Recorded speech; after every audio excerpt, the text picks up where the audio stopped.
Komedian Kiwil baru-baru ini dikabarkan sempat sakit akibat terkena virus. Kini kondisi lelaki 49 tahun itu diakui telah membaik, namun tetap harus melaksanakan perawatan jalan. Kalau berobat jalan masih, tinggal penyembuhan, saat ini masih ada pusing-pusing, ujar Kiwil saat ditemui di kawasan Mampang Perapatan, Jakarta Selatan, Senin, tanggal 4 Juli tahun 2022. Sampai saat ini, dirinya masih harus melakukan pemeriksaan pada waktu-waktu yang telah ditentukan. Kiwil menuturkan jika saat ini dirinya masih harus banyak istirahat, di tengah padatnya pekerjaan.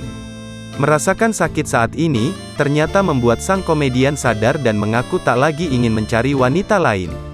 Saat ini dirinya hanya membutuhkan Fenty untuk berada di sisinya.